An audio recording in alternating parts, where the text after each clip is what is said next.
Polisi apa? Hah? Polisi apa? Coba kamu jangan pakai senjata. Buat kita selesaikan ya. Hah? Siapa namanya? Di mana rumahnya? Hah? Kali ini saya akan membahas sebuah film yang mendapatkan beberapa penghargaan dalam ajang Oscar 2020 yang berjudul Parasite.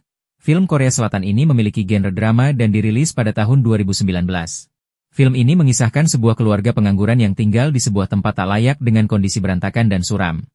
Hingga pada suatu hari anak tertua dari keluarga itu mendapatkan tawaran menjadi seorang guru les private dari sahabatnya. Bagaimana kelanjutan kehidupan keluarga itu? Jika kalian punya saran film untuk dibahas bisa tuliskan di kolom komentar ya. Selamat menyaksikan.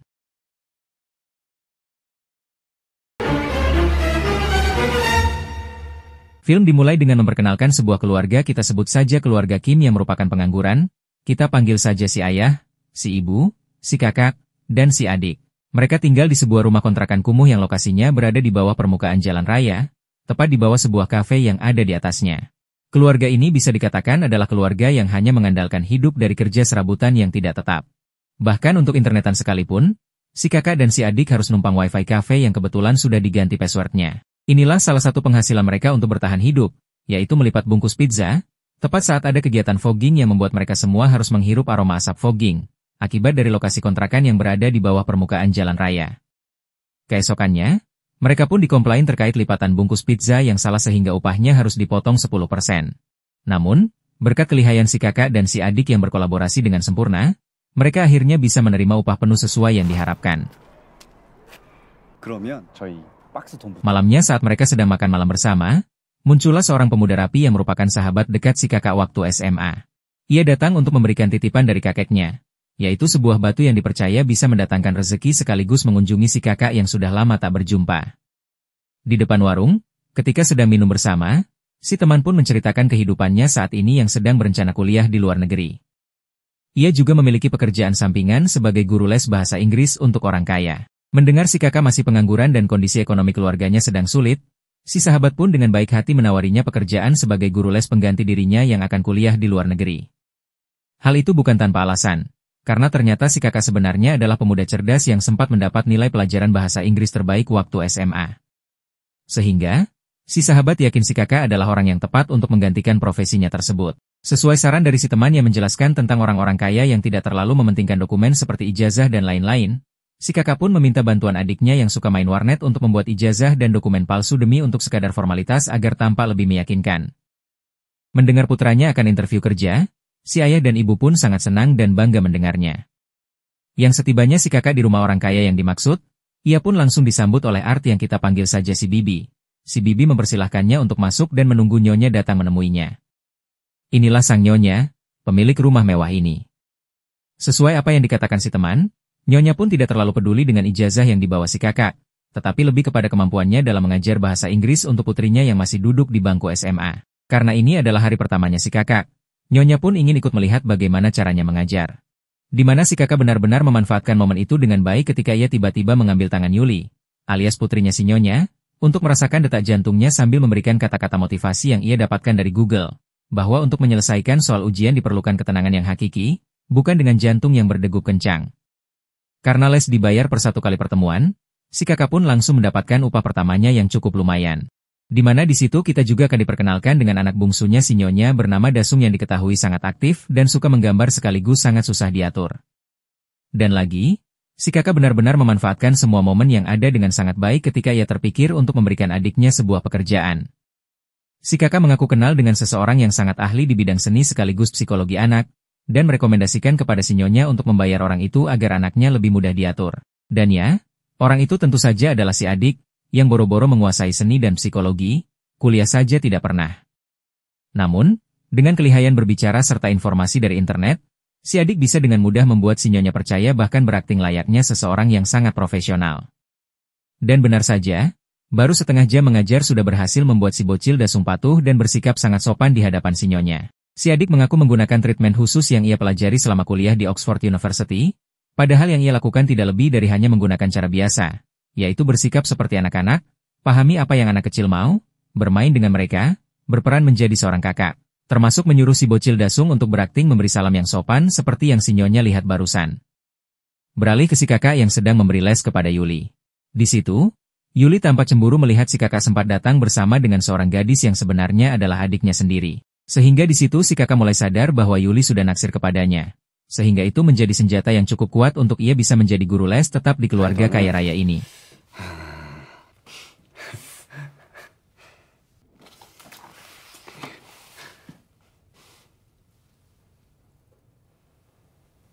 Tak lama, muncullah suami si Nyonya yang baru pulang kerja, kita panggil saja si Tuan. Melihat si adik harus pulang sendirian malam-malam, si Tuan pun menyuruh sopir pribadinya untuk mengantar si adik pulang. Yang dalam perjalanan, si sopir dengan baik hati menawarkan si adik pulang langsung ke rumahnya. Namun, hal itu jelas tidak mungkin karena mereka tahunya si adik adalah orang sukses yang baru pulang kuliah dari luar negeri. Sehingga, si adik pun meminta si sopir untuk cukup antarkan saja ia ke stasiun kereta. Persis seperti kakaknya, si adik juga tak ingin menyia-nyiakan sebuah momen. Kemudian ia diam-diam melepaskan celana dalamnya untuk diletakkan di bawah jok belakang. Dengan harapan si Tuan akan menemukannya dan membuat si sopir dipecat dari pekerjaannya agar ayahnya bisa menggantikan posisi si sopir pribadi tersebut. Dan benar saja, keesokannya saat pulang kerja, si Tuan benar-benar terkejut saat menemukan celana dalam wanita terselip di bawah jok si sopir. Beliau tidak langsung menegur sopirnya melainkan membawanya ke rumah untuk ditunjukkan kepada istrinya. Sama seperti si Tuan, Nyonya pun benar-benar tidak percaya dengan apa yang dilihatnya. Mereka berdua pun jadi berpikiran aneh-aneh tentang sopir pribadi mereka yang menggunakan mobil mewahnya untuk dijadikan tempat aneh-aneh. Kalian semua pasti sudah pahamlah. Karena mereka adalah orang terhormat yang menjaga nama baik, Tuan dan Nyonya pun berencana untuk memecat si sopir, dengan alasan lain yang tidak ada hubungannya dengan masalah ini. Tanpa mereka berdua sadari, si adik diam-diam menguping pembicaraan itu. Yang sebelum ia pulang, si adik pun dengan halus memancing Nyonya dan bertanya tentang alasan dipecatnya si sopir. Sehingga disitulah si adik langsung mengambil kesempatan dengan merekomendasikan seorang sopir profesional yang sudah 30 tahun bekerja, yang tak lain adalah ayahnya sendiri. Tak ada yang mustahil di dunia ini, itulah kalimat yang cocok untuk keluarga Kim. Di mana si ayah yang kebetulan pernah menjadi sopir transportasi umum pun langsung dibawa si kakak ke sebuah showroom mobil mewah untuk diberitahu tentang apa saja hal yang perlu si ayah ketahui sehingga ketika waktunya tiba si ayah tidak akan terlalu canggung dalam pengeksekusiannya. Hasilnya, si Tuan cukup puas dengan sopir rekomendasi dari si adik. Persis seperti kedua anaknya, si ayah benar-benar pintar akting dan membuat si Tuan merasa nyaman disetiri olehnya. Sehingga, ia pun langsung diterima bekerja sebagai sopir pribadi di keluarganya si Tuan. Tak berhenti sampai situ saja. Setelah berhasil menyingkirkan sopir pribadi keluarga kaya ini, mereka pun berencana untuk menyingkirkan si Bibi untuk digantikan dengan ibu mereka. Namun, masalahnya si Bibi sudah sangat lama sekali bekerja di rumah ini, bahkan sebelum keluarga si Tuan tinggal di rumah tersebut, karena dulunya si Bibi adalah artnya seorang arsitek yang juga merancang rumah itu. Namun sekali lagi, tidak ada yang mustahil di dunia ini. Berkat kedekatannya dengan Yuli, si kakak berhasil mengorek informasi tentang si Bibi yang alergi terhadap buah persik. Itulah alasan kenapa di rumah ini tidak pernah ada buah persik yang sebenarnya Yuli sangat suka buah itu. Sehingga dengan sebuah rencana yang sangat matang, mereka pun mengerik serbuk yang terdapat pada kulit buah persik untuk ditaburkan ke kepala si Bibi. Sehingga inilah yang terjadi. Masuk ke tahap kedua, ketika si Bibi sedang mengantre ke dokter akibat alerginya. Si ayah pun berpura-pura selfie tepat saat ada si Bibi di belakangnya. Lantas, ia pun menunjukkan foto tersebut kepada si Nyonya dan mengatakan bahwa si ayah tak sengaja mendengar percakapan tentang si Bibi yang menderita TBC alias penyakit pernapasan yang menular, dan menakut-nakuti si Nyonya terkait si bocil dasung yang lebih mudah tertular oleh penyakit tersebut. Untuk lebih mematangkan rencana ini, si adik pun kembali menaburkan serbuk buah persik ke si Bibi tepat saat si Nyonya baru pulang belanja bersama si ayah. Ditambah si ayah menggunakan saus tomat yang ia tumpahkan pada secarik tisu yang baru saja dibuang si Bibi.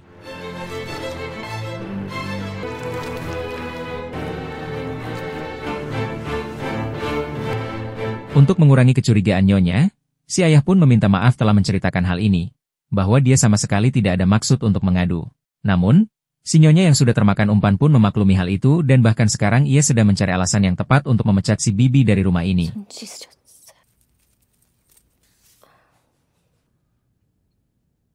Keesokannya, ketika baru pulang dari kantor, si Tuan pun curhat kepada si ayah tentang istrinya yang baru saja memecat si Bibi. Di mana si ayah langsung melancarkan tahap terakhirnya, yaitu memberikan sebuah kartu nama perusahaan palsu yang menyediakan jasa pelayanan seperti sopir, art, dan lain-lain, untuk mencari pengganti si Bibi di rumahnya. Alhasil, seluruh anggota keluarga yang dulunya pengangguran pun akhirnya bekerja di satu rumah yang sama tanpa ada penghuni rumah itu yang menyadarinya. Suatu ketika keluarga itu menjadi sedikit panik karena si bocil tak sengaja mencium aroma yang aneh dari si ayah yang ternyata sama dengan aroma yang menyeruak dari tubuh si Bibi. Beruntung, hal itu hanya disadari oleh anak kecil sehingga Tuan dan Nyonya tidak terlalu curiga. Namun si ayah dan keluarga nampaknya harus lebih memperhatikan sabun dan parfum yang mereka pakai agar berbeda satu dengan yang lainnya. 1 minggu berlalu, Tuan dan Nyonya beserta anak-anak pun akan pergi berkemah selama beberapa hari, sehingga ia menitipkan rumah kepada si ibu, di mana ini menjadi kesempatan untuk mereka bisa menguasai rumah ini meski hanya sebentar saja.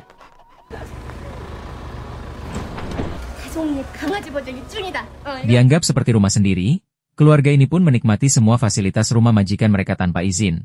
Bahkan mabuk-mabukan dengan meminum alkohol koleksi milik Tuan. Di mana saat si ibu sudah mabuk berat, ia tak sengaja mengatai suaminya seperti kecoa yang tak berguna.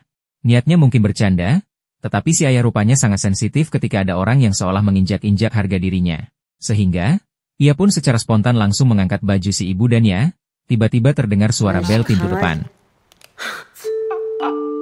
Setelah dicek, ternyata itu adalah si Bibi, mantan pembantu rumah ini. Di mana saat itu ia memohon agar diizinkan masuk sebentar saja untuk mengambil beberapa barang yang tertinggal. Karena ingin si Bibi cepat pergi, si ibu pun membiarkannya masuk sendirian ke ruang basemen.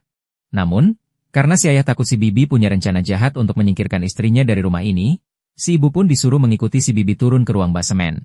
Yang ternyata, ada sebuah bunker rahasia di belakang lemari. Yang alangkah terkejutnya ibu saat baru menyadari jika selama ini ada seorang pria yang hidup di sana yang ternyata adalah suaminya si Bibi. Rupa-rupanya sudah 4 tahun lebih si Bibi menyembunyikan suaminya di bunker rahasia ini. Hal itu terjadi setelah si suami terlilit hutang dan dikejar-kejar oleh banyak rentenir. Si Bibi secara rutin memberikan stok makanan setiap larut malam ketika Tuan dan Nyonya sudah tidur. Sehingga keberadaannya di tempat ini tidak pernah ketahuan sampai akhirnya si Bibi dipecat dari pekerjaannya. Si ayah dan anak-anak pun terjatuh dengan si adik yang tak sengaja memanggil bapak kepada si ayah. Sehingga Bibi yang melihat hal itu pun langsung merekam mereka semua dengan ponsel dan mengancam akan mengirimkan video itu kepada Tuan dan Nyonya. Keluarga Kim pun tak bisa berbuat apa-apa ketika Bibi dan suaminya naik ke atas dan menunggu kepulangan Tuan dan Nyonya sambil mengancam akan mengirimkan video tersebut. Di mana saat mereka berdua sedang lengah, keluarga Kim pun langsung bergerak dengan cepat dan mendapatkan ponselnya. Tak lama setelah keluarga Kim mendapatkan ponselnya, muncullah panggilan telepon dari si Nyonya yang sedang dalam perjalanan pulang setelah acara berkemah mereka dibatalkan. Di mana si ibu diminta untuk segera masak mie untuk menyambut kepulangannya. Sementara yang lain harus segera membereskan Bibi dan suaminya agar tidak ketahuan. Dengan cepat mereka semua pun melakukan tugasnya masing-masing. Kakak dan adik membereskan ruang keluarga yang berantakan, sementara si ayah mengurus Bibi dan suaminya untuk diikat di dalam bunker. Yang tepat saat Tuan dan Nyonya sudah sampai di dalam rumah, Bibi yang sempat akan lari keluar pun langsung ditendang oleh si ibu hingga membuat kepalanya terbentur tembok. 아니다 참. 다송이 오빠 먹으라고 하면 되겠네.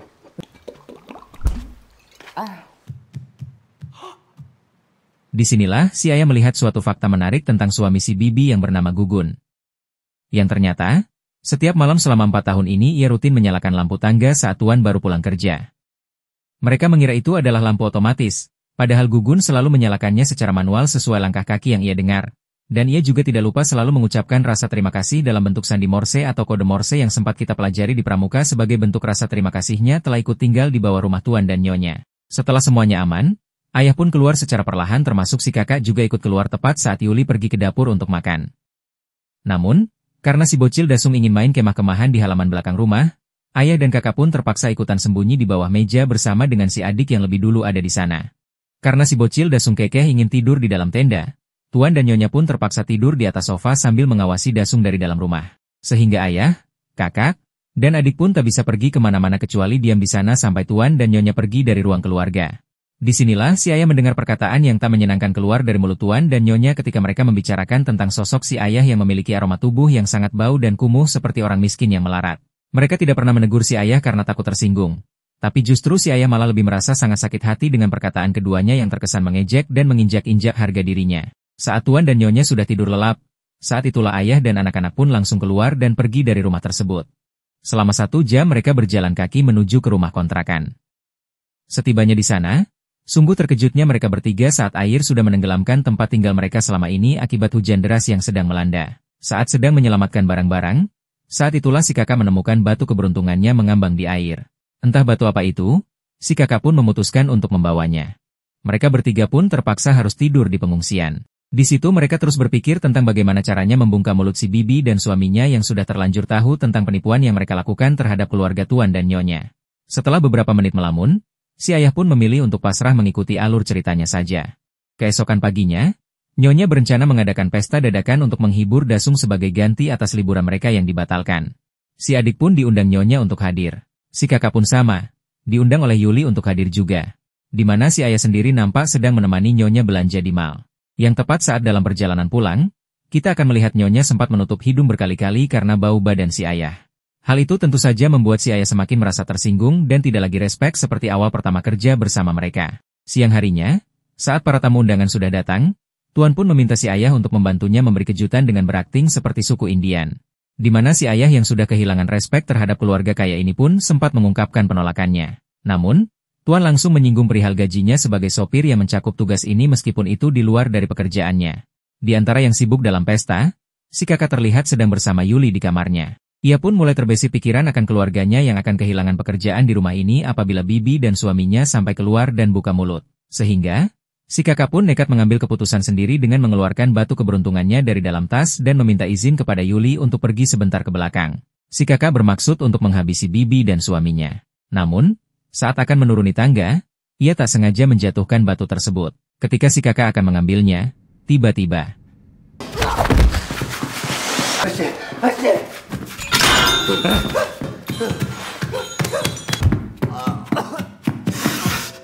Gugun pun menghantam kepala si kakak sampai tak sadarkan diri. Lantas, ia pun naik atas dengan sebilah pisau dapur untuk membalas dendam kepada keluarga Kim atas kematian si bibi, istri tercintanya. Karena yang Gugun lihat pertama kali adalah si adik, ia pun segera menikamnya dan mengakibatkan si bocil Dasung yang ada di belakangnya pingsan seketika. Melihat putrinya tumbang, si ibu pun segera menahan Gugun hingga terjatuh tepat di atas kunci mobil milik si tuan. Di mana si ibu berhasil menghabisi Gugun menggunakan tusukan besi sate.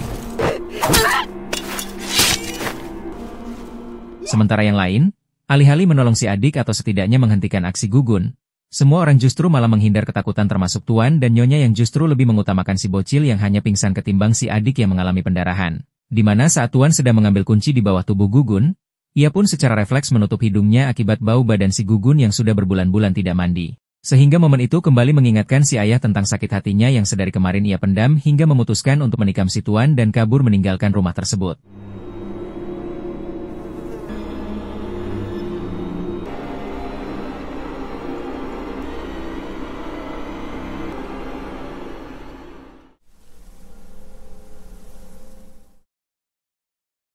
Beberapa waktu berlalu setelah insiden itu, si kakak akhirnya pulih dari koma dengan gegar otak yang menyebabkannya terus tertawa dan tersenyum tak terkendali. Sempat dipenjara bersama sang ibu selama beberapa bulan atas kasus penipuan dan pemalsuan, keduanya akhirnya dibebaskan dan langsung mendatangi tempat penyimpanan abu si adik yang sudah dikremasi, yang mati pada insiden waktu itu. Kakak dan ibu pun kembali ke kontrakan mereka dengan keberadaan si ayah yang masih belum diketahui. Yang tepat saat musim dingin sedang berlangsung, si kakak pun iseng mendaki bukit untuk melihat rumah mewah itu dari atas dan terlihat ada keluarga baru yang sudah menempatinya. Namun, yang paling mengejutkan adalah si kakak tak sengaja melihat lampu berkedip seperti kode Morse pramuka. Yang ternyata, kode Morse itu ternyata adalah berasal dari si ayah yang masih hidup bersembunyi di dalam bunker. Rupanya waktu itu, si ayah tidak benar-benar kabur keluar melainkan masuk ke dalam bunker melalui garasi yang terbuka. Selama berhari-hari setelah insiden itu, si ayah harus kelaparan karena ini dijadikan tempat kejadian perkara. Namun, karena agen perumahannya sangat pintar mencari pelanggan, rumah ini pun langsung laku dibeli oleh penghuni baru sehingga si ayah bisa keluar saat larut malam untuk mencuri makanan dari dalam kulkas. Disitulah si ayah melihat kertas panduan sandi Morse bekas milik Gugun dan mulai menyusun kata untuk mengirim pesan setiap malam berharap si kakak menyadari kedipan lampu tersebut. Setelah mengetahui ayahnya baik-baik saja, si kakak pun bertekad untuk bekerja dan mencari uang sebanyak mungkin hingga cukup untuk membeli rumah tersebut dan bisa mengeluarkan ayah dari dalam bunker.